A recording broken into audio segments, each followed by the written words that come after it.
Девчоночка моя, как ты? Да, моя девочка хорошая. Бул Лайла. Анын табарсыгынан кан кетип, ээси Алиша Карела Ош мунун ветеринардык клиникасына алып келди. Карела үйүндө бир нече ит мышык багып, жаныбарларга өзгөчө кам көрөт. Ал Лайла оюнду сүйгөн, тентек ит экенин айтат. Съемка башталганда ит абдан алсырап, турмак түгүл жерден башын көтөрө албай жаткан эле. Бирок дарыгерлердин жардамынан кийин кыймылга келди.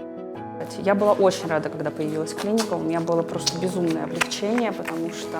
Мен бул ветеринардык клиниканын дайымкы кардарымын. Себеби бул жердеги шарттарда адистердин маселеси да жогорку деңгээлде. Түштүк аймагында мындай ветеринардык клиника бир гана окуу жайда. Лайланы алып келгенде абалы оор эле. Азыр болсо дарыгерлердин жардамы менен бутуна туруп калды. Кесипкөй көзөмөл үчүн клиника жамаатына ыраазымын.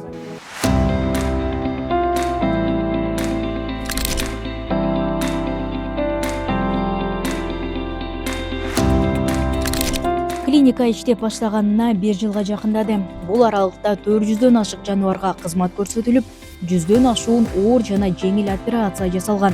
Клиникага түшкөн 1,5 миллион сомго жакын каражаттын эсебинен заманбап жабдуулар алынып, үй жаныбарлары үчүн груминг салон ачылды. Бул жерде ит мышыктан тартып ташбакаларга чейин жуунтулуп, тырмактары тазаланат. Салондо 2 студент иштеп, эмгек акы да алышат. Клиникада биз көбүнчө тажрыйба алганы келдик. Биринчиден, сөзсүз азыр студент болгон үчүн биз көбүнчө билим топтогонго аракет кылабыз. Клиникада ветеринардык кызматтын дээрлик бардык түрү көрсөтүлөт.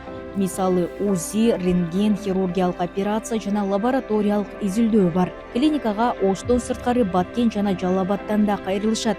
Анткени бул клиника Кыргызстандын түштүк аймагындагы жападан жалгыз толук форматтагы ветеринардык клиника. Күнүнө бир 2ден 10го чейин пациенттер болот. Булардын баардыгы ар кандай себептер менен кайрылат. Жөнөкөй эле мындай суу өткөндөн баштап инфекциялык оорулар менен ооруп калгандары, хирургиялык оорулар менен ооруп калгандары, чукул операция кылуу учурлары да катталат. Андан дагы сырткары вакцинация иштери. Былтыркы өзүбүздүн каражаттарга мына өзүңүз да көрүп аткандай ушул аппаратты сатып алдык. Эндоскопический аппарат деп коет. Бул ошол мышык, ит мышыктардын жана жаныбарлардын кулак, мурдундагы, көңдөйүндөгү ички ооруларды аныктоо максатында бул аппарат аябай бизге бүгүнкү күндө жардам берип атат. Стерилизацияга дагы өтө оңой, практический жагынан өзүн көрсөтүп атат. Өзүңөр көргөндөй дарыларды дагы камсыз кылып, бүгүнкү суроо талаптары боюнча ветеринардык аптека ачуу алдында турабыз. Ага ушул лицензия алуу гана документтештирүү иштери калды. Так бөлмө дагы ага бөлүнгөн.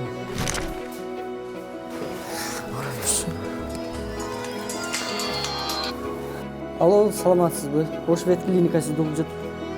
Клиникага күн сайын ондогон чалуулар түшөт. Адистер онлайнда кеңеш беришет. Бүгүн дарыгерлердин бири Кашкар Кыштак айылынын тургунуна жол тартууда. Ал жактагы Арашан породасындагы кой айланбаш оорусуна кабылган. Башталганына 2 ай болгон экен да буга? Ошондой. 2 жума. 2 жума болуп. Өзү 1 айга чейин болот да. Башталгандан 1 айга чейин болот. Адилет Асилбек уулу бир нече жылдан бери малдын мээсине операция жасоодо тажрыйбалуу адис. Бул жолу да операция пландалган, бирок текшерүүдөн кийин мээ даяр эместиги белгиленип, операция 1 жумага жылдырылды.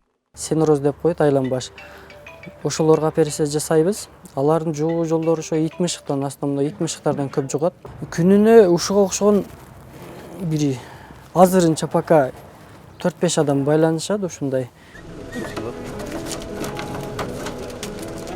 Клиникада илимий изилдөөлөр да жүрүп турат. 1 жыл мурун Ош мунун профессору Абдыганы Абдрасулов Алатоо породасындагы койлорду изилдеп патент алган. Бул эт май багытындагы жаңы тукум.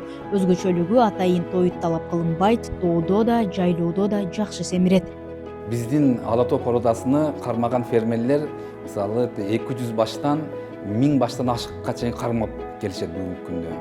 Ал эми Арашан койлордунуку где-то 100дөн тегерегинде 50-100 баштан ашыра албайт да. Себеби дегенде бул Арашан койлору кунардуулугу жагынан Алатоо породасынан жогору болгону менен буну мен адис катары айтат элем, бул колдун малы да. Мисалы үчүн биздин салыштырмалуу ала тоо койлору кышында дагы, азыркы күндө дагы жайыттан жок дегенде ушу 50% өзүнүн мындай жашоо жөндөмдүгүн сактап туруш үчүн тоютту таап жей алат да.